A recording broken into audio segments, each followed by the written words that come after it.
Assalamualaikum warahmatullahi wabarakatuh. Selamat pagi semuanya. Pada kesempatan kali ini, kelompok saya, yaitu kelompok 10, akan membahas tentang topik budaya organisasi.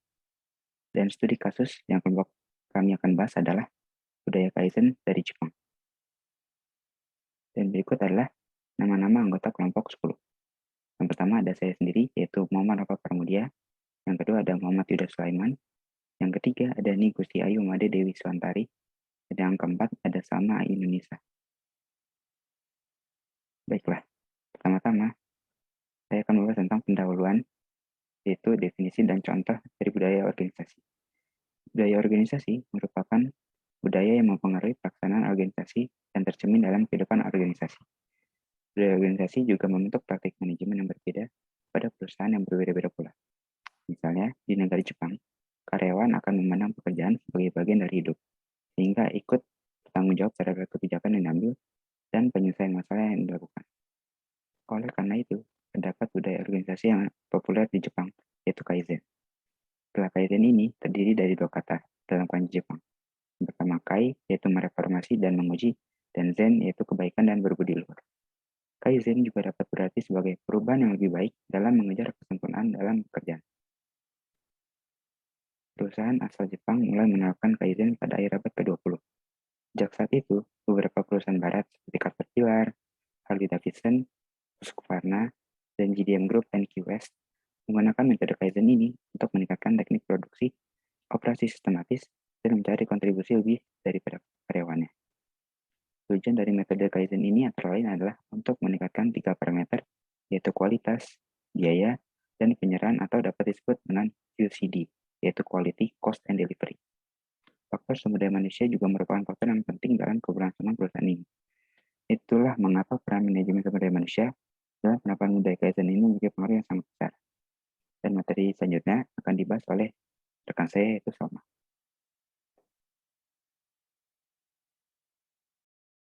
Bismillahirrahmanirrahim, ya saya akan melanjutkan pembahasan materi dari kelompok 10 yaitu tentang studi kasus tentang Kaizen. Kaizen merupakan filosofi bisnis dari Jepang sejak 1950-an. Kaizen itu bertujuan untuk membuat perubahan kecil tetapi harus terus-menerus dilakukan. Kaizen didasarkan pada komunikasi dan kerjasama di antara seluruh anggota perusahaan. Ya, Kaizen mengembangkan semua karyawan terlibat dengan memenuhi hal yang di bawah ini, yaitu perasaan terhubung dengan tujuan yang besar satu sama lain antar rekan kerja. Yang kedua, memiliki kesempatan untuk berpikir kreatif dan praktis. Dan ketiga, memiliki kesadaran selama proses berlangsung atau ya, yang berlangsung.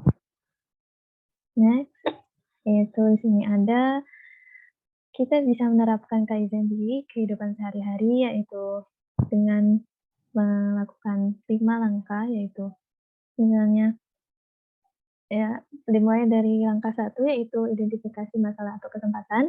Yang kedua itu melakukan analisis, yaitu analisisnya setelah tahu masalahnya, melakukan analisis dan mengetahui proses untuk mengatasinya. Yang ketiga, kembangkan solusi yang optimal untuk mengatasi masalah tersebut. Yang keempat, terapkan solusi tersebut jika sudah ada solusinya. Yang kelima adalah evaluasi dan sesuaikan dengan hasil yang ada. Dan tetapi kalau dengan Kaizen tidak semuanya akan selesai dengan cara Kaizen. Jadi harus dievaluasi terlebih dahulu. Ya. Sekian dari saya akan melanjutkan ke Kayuda.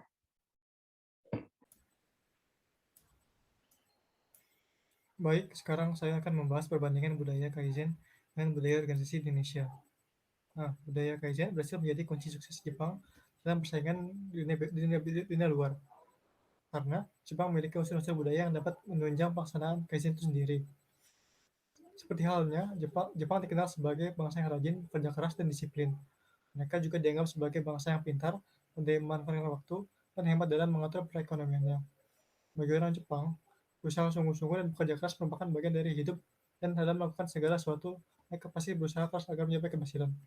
Jadi tidak heran Jepang menjadi negara yang unggul. Nah, berbeda dengan kebudayaan Indonesia, pada umumnya, mahasiswa Indonesia kurang berani menerima tantangan karena takut akan risiko. Tambah lagi dengan budaya kerjanya yang kurang disiplin dan sulit untuk meniru hal-hal baik yang diterapkan oleh budaya masyarakat negara maju seperti tingkat kedisiplinan yang tinggi.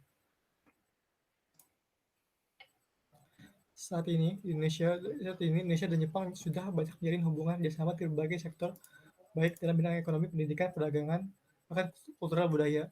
Nah, dengan adanya kerjasama ini, diharapkan bangsa Indonesia dapat eh, meniru kebudayaan Jepang. Nah, ada juga salah satunya perusahaan Jepang Indonesia yang mencoba menerapkan budaya Kaizen, yaitu adalah PT Hino Motors Manufacturing Indonesia. Nah, perusahaan ini menerapkan budaya Kaizen sebagai salah satu budaya kerja untuk strategi pengembangan sumber daya manusianya. Namun, berdasarkan pengamatan melalui wawancara dan salah satu karyawan, PT Hino Motors Manufacturing Indonesia memiliki beberapa tantangan dalam menerapkan budaya Kaizen, yaitu meliputi ketahanan karyawan terhadap perbaikan terus-menerus karena pengenalan perubahan yang tiba-tiba di tempat kerja, dan karyawan juga masih sulit untuk memahami arti dari konsep 5S yang diterapkan oleh Kaizen, yaitu Seiri, ringkas, Seton, rapi, Seiso, resik, Seiketsu, rawat, dan Shinsuke, rajin. Oke, sekian dari saya. Sebanyak akan dijelaskan.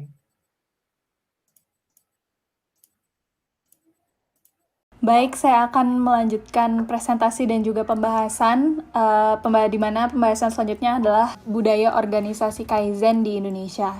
Seperti yang kita ketahui bahwasannya Kai yang artinya perbaikan dan Zen yang artinya bagus, di mana Kaizen itu merupakan budaya yang terus-menerus memperbaiki dan juga memperbaharui.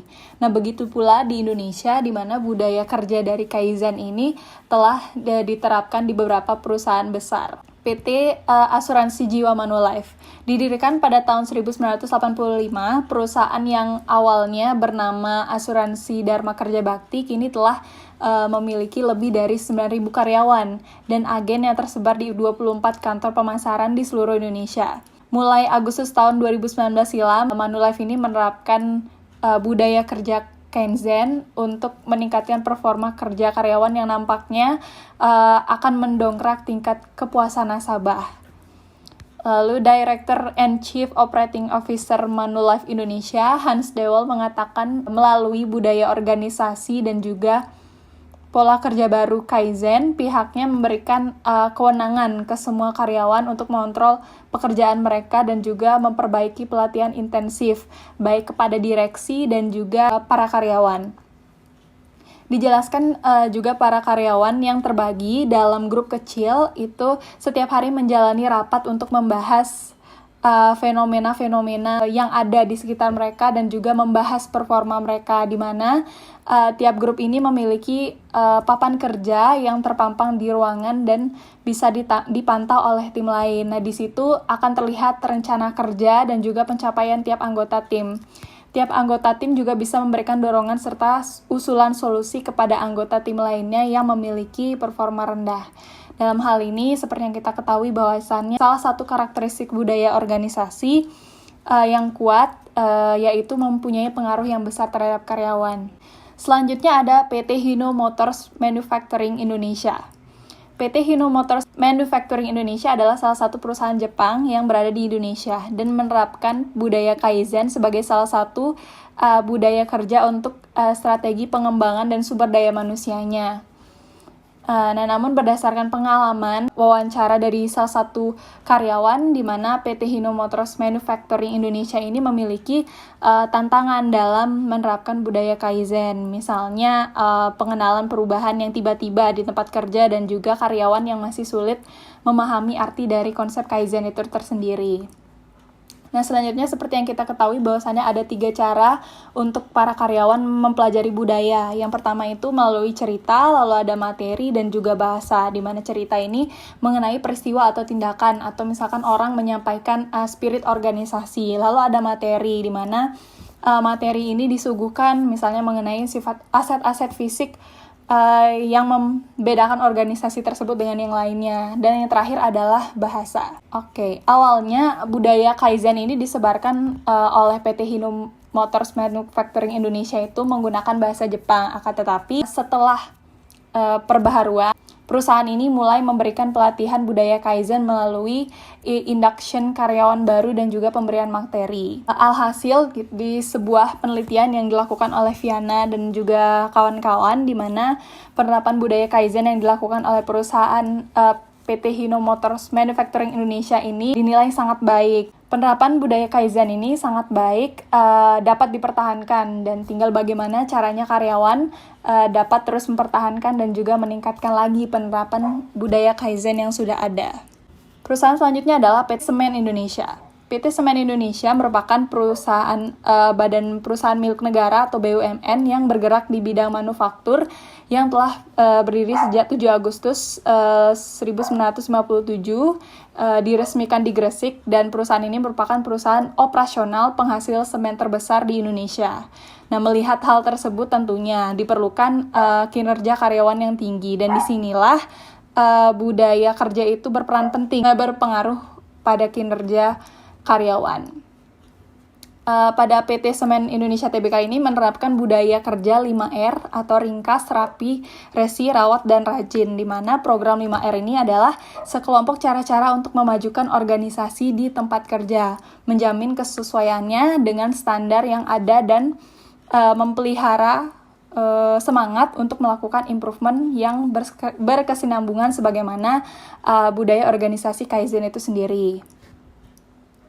Nah, berdasarkan beberapa perusahaan tadi, gitu, dapat kita simpulkan bahwasannya budaya yang kuat itu berkaitan dengan kinerja organisasi yang tinggi, di mana semakin kuat budaya organisasi, maka budaya tersebut juga akan berdampak semakin besar kepada perusahaan. Baik, mungkin itu yang dapat kami sampaikan. Mohon maaf jika salah kata. Sekian dan terima kasih.